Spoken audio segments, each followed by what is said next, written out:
I want to talk about Mr. Beast and Hasan Piker because we had the story the other day that we didn't get into. Mr. Beast cured, I think it was 1,000 people's cataract blindness with surgery.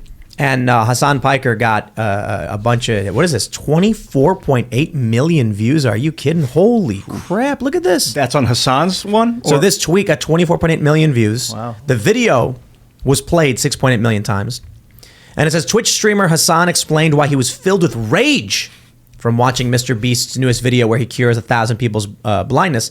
So let's play this. It's only 45 seconds long, and I think this is an important point.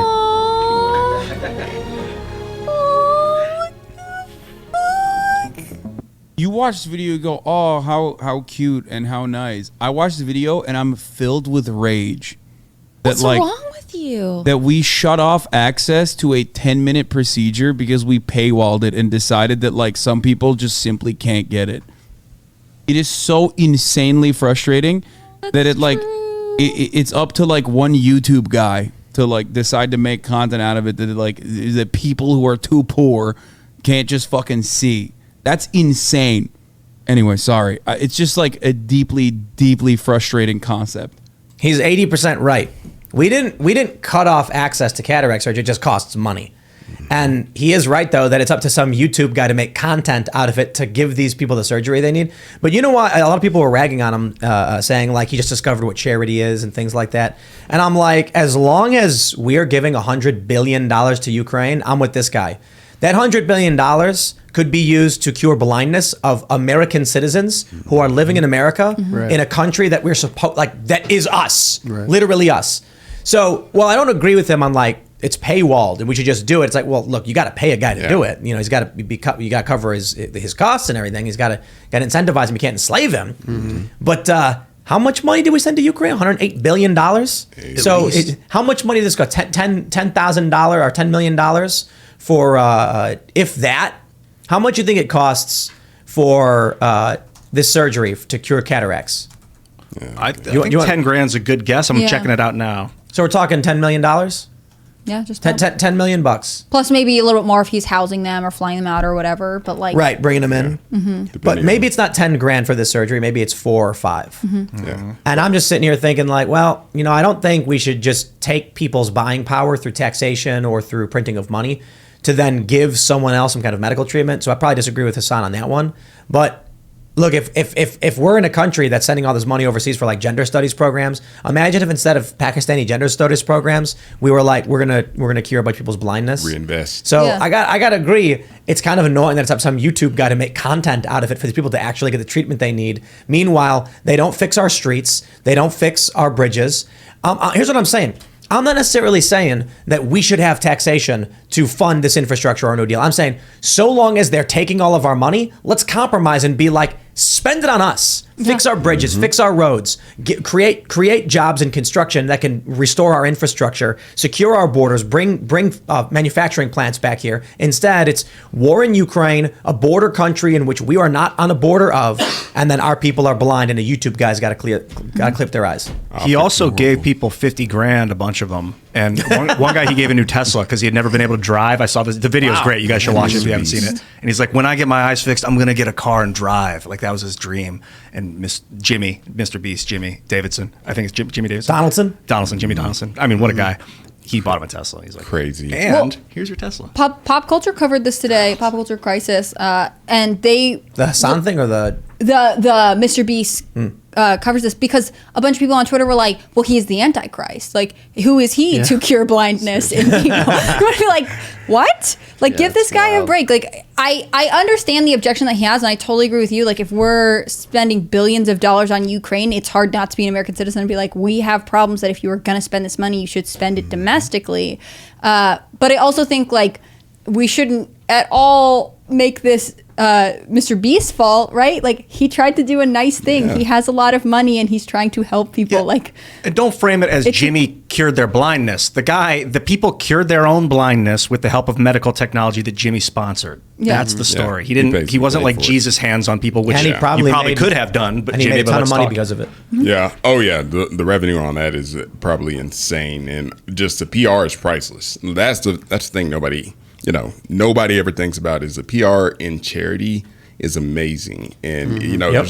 there's no better return on investment when it comes to advertising. Well, I was talking about this earlier. Imagine if big corporations did things like this for marketing. Their whole thing was, we got a $50 million marketing budget this month. I know, let's do the most good possible because it'll generate attention. Imagine if Pepsi was like, I know how to get the best, most viral. Look at this. Remember that commercial they did with that Jenner lady, and she like walks up to the cop and hands him a Pepsi? Oh, yeah. Think about how much money they spent on that and how it was just like yeah. Total flop. bad times. Oh, you want to? Honestly, maybe not a flop. We remember it, don't we? Yeah. Yeah, I remember. I guess you're right. So maybe they were like, hey, it was a success, but they spend a lot of money on commercials that don't do anything. Here, I'll tell you this right now. Pepsi, Coke, look at what Mr. Beast did. Take your marketing budget for the month and then just like get a bunch of homeless people a good meal cleaned up, get them, help them find, jobs, help them clean up their lives, and then you're gonna get 50 million views. Yeah. You're gonna get 100 million views. I mean, Let me tell you what would piss you guys off the most is how much big pharma ad agencies probably get paid to make those generic commercials where it's just like B-roll of people just doing like basic things, like people skipping through a meadow, people going to a bar, and they literally make commercials for drugs.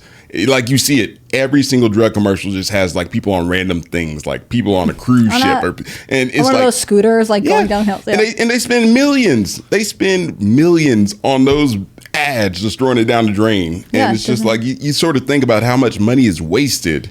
Yeah. And how that could actually be used to pay it forward like this. Well, and I think about like the Ronald McDonald House. That was McDonald's big initiative to like give people a place to stay when your kid's in the hospital, and like Wendy's has the Dave Thomas Foundation for Adoption. Like there are businesses that have philanthropic efforts, and I'm not saying those two are perfect examples of this, but like often it's like, look at this thing that we're doing, as opposed to just doing the thing, right? Like, yes, Mr. Beast made a video of this. Yes, he made money. On the other hand, like I don't really follow his content, but like from what I know, this is sort of something he does. He regularly tries to help people out. Like if you had a pharmaceutical company that just did a nice thing instead of staging a photo op, like I guess I just don't trust them not to sort of cheapen the effect, right? It's about money. And, counterpoint to what you guys are saying, how about, we invest in, doing these things.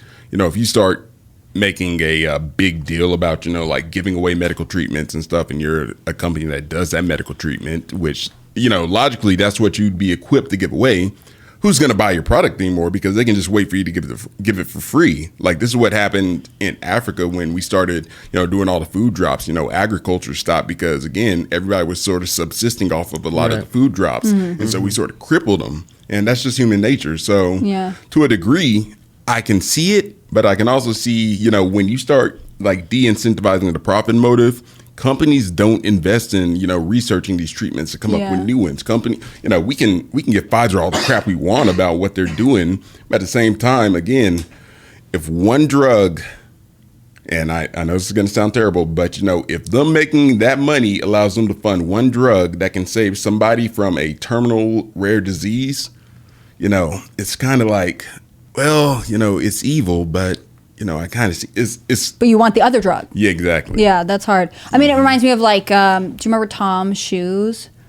Oh yeah, they did. Yeah. The economy in those regions. Yeah, but their whole thing was like, if you buy a pair of shoes from us, like you're spending money, but we're giving shoes away, right? So like theoretically, this sounds good, but there are of course consequences. They destroyed the economy in a bunch of African towns. Yeah. Because the cobblers all went out of work. Yeah. And couldn't buy anything.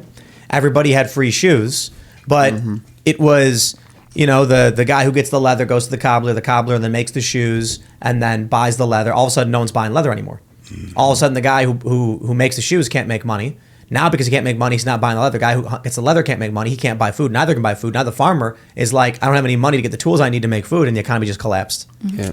Each of these jobs was important because they were all working for each other, making the machine work. And then some rich people came in and dumped a bunch of shoes on them. No, I'm saying like, look, people who are blind need surgery. I mean, that's just giving jobs to doctors, I guess. Jimmy actually pointed out, is this not even like a great thing for capitalism in general to put, people that were before, broken or hurt back into the workforce now? They're healed, they're healthy, they're ready to work. So that's a good thing for capitalism as well. Though what he was doing technically, I don't know if you'd say it was a capitalist thing or not. It's irrelevant. Well, I mean, I just think it's charitable, right? form of charity for sure. Yeah. But he's made a ton of money off it with his YouTube ads. And he's doing it for money. I mean, he's doing it because he loves people. That's the real reason. But he knows that he can make money off of charity. And he started with his mom when he paid off her retirement. That video went crazy. Like he's hugging her and he's like, get this. This will be a good screenshot for the video, Mom. And then she's like, oh my God, Jimmy. And he's like, thumbs up. But is that wrong? Like if you are doing something good, but you make money off it, like you benefit. And that's especially when you see, I mean, he is an example of how great something like that can become. Yeah. He's like Oprah. Yeah. He used to give a bunch of stuff away. And he owns his own everything. That's Does so she still great. do that? Like just like No, give away? because she's retired now. She like does Oh, her that's one right. dramatic interview a year. Dang. But I'm pretty sure it was like the companies would sponsor giving that stuff away. It's not like she was giving it away. Yeah, that's the thing about him. He makes the money and he gives it away. yeah. He said he's going to give all his money away before he dies. All of it. And the problem, I mean, I think that's a bad idea. Help him to keep it. So the I've thought about this. You know, like where do you invest and what charities do you support? And that's why we're working on the Truth in Media one. Because the issue is, I see these stories like Bezos' wife, Mackenzie Bezos, gives all that money to wokeness. So these people are like, I'm going to do good. I'm going to give my money to Black Lives Matter. And then you're like buying people mansions, not really solving the problem. And I've had experience with these nonprofits, so I just don't trust them. Yeah. And a lot of people are like, I'm going to give my money away. And I'm like, you're going to flush down the toilet. It's like Sam Bankman-Fried and his effective altruism, and he's talking about, how can I give them the most causes that cause the most good, and then he just donates to the Democratic Party because he believes that the Democrats cause the most good. He And that's donated hilarious. people's money, other people's money, investment money. There we go. That's the distinction. So again, somebody would say, that's like Robin Hood then, but then It's reverse Robin Hood. He's still It's like a chaotic evil version of Robin Hood. Thanks for watching this clip from the Timcast IRL podcast. Hang out with us live Monday through Friday at 8 p.m. and become a member over at timcast.com for uncensored, members-only shows exclusive. Thanks for hanging out, and we'll see you all next time.